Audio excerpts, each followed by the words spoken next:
जय श्री कृष्ण बधाने ने जय माताजी। तो आज આપણે બનાવીશું કારેલાનું શાક, એ બી ભરીને બનાવીશું।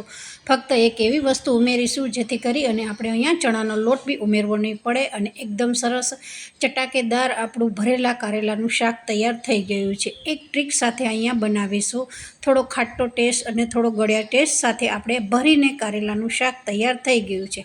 સૌથી પહેલાં તમે જોઈ શકો છો કે જે તૈયારી આપણે કરી છે એ વસ્તુ ડુંગળી છે, ટામેટાં છે, લસણ છે, મરચાં છે અને આ પાપડી ગાંઠિયા છે। પાપડી ગાંઠિયાનો વિડીયો લાઈવ બતાવેલો છે, તો તમે વિધિ કિચન્સને સબસ્ક્રાઈબ કરી દેજો।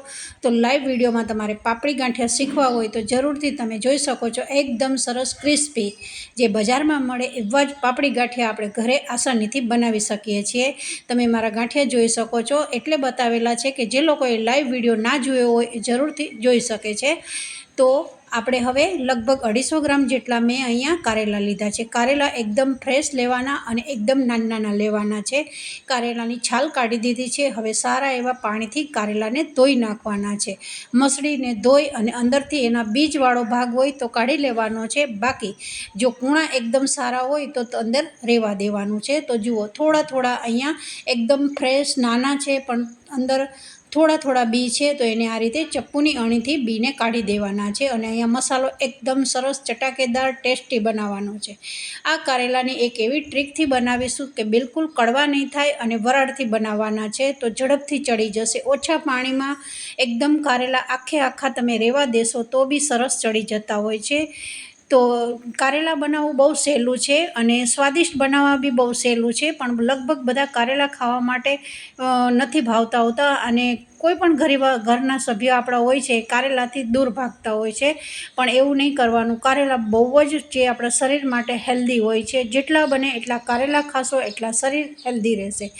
હવે એક વાટકી જેટલું મેં અત્યારે અહીંયા પાપડી ગાંઠિયા લીધેલા છે, એને હું આ રીતે ભૂકો કરી દઉં છું અને સારા એવા આપણે અહીંયા જે કારેલા છે એનો એક કાપો મારી દીધો છે। હવે આપણો આ પાપડી ગાંઠિયાનો ભૂકો તૈયાર થઈ ગયો છે। હવે અહીંયા મસાલો ભરતા એક ટ્રીક અપનાવવાની છે તમારે।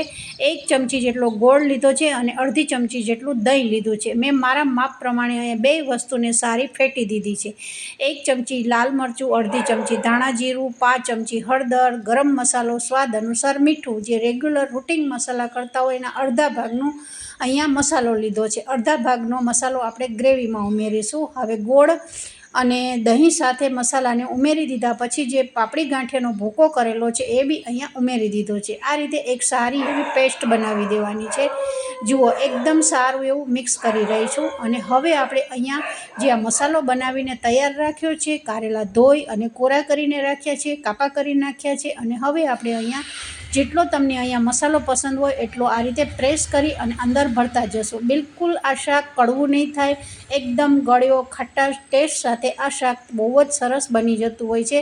અને આ રીતે બે બાજુથી થોડું પ્રેસ કરવાનું, મસાલો તો નીકળશે નહીં જ પણ એકદમ સરસ પેક થઈ જશે અને જ્યારે શાક બની જશે ને ત્યારે એકદમ અંદર મસાલો છે એ ફૂલી જશે। તો જરૂરથી એકવાર ટ્રાય કરજો। એકદમ સરસ આપણા એક પછી એક કારેલાને આ રીતે હું ભરી રહી છું અને ઉપરનો મસાલો તમને દેખાય એને સાફ કરી નાખવાનો અને જેટલી જગ્યા કારેલામાં રહે એટલી જગ્યા એકદમ પ્રેસ કરી અને ભરી દેવાના છે। તો બધા કારેલા આપણા ભરાઈ ગયા છે। થોડો મસાલો મેં અહીંયા બાકી રાખ્યો છે। હવે આપણે શાક બનાવવાનું છે।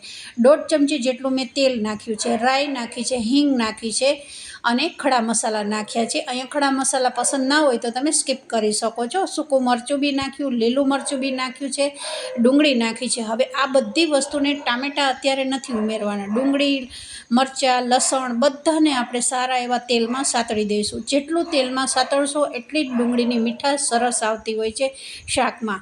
હવે એકદમ તમે જોઈ શકો છો કે ઢાંકણું ઢાંકી અને લગભગ 2 થી 3 મિનિટ આ રીતે મેં થવા દીધું હતું। જેટલું સીજવા દેશો ધીમી આંચે એટલી જ ડુંગળીની મીઠાશ સરસ આ શાકમાં આવતી હોય છે। તો હવે આપણે અહીંયા ટામેટાં ઉમેરીશું।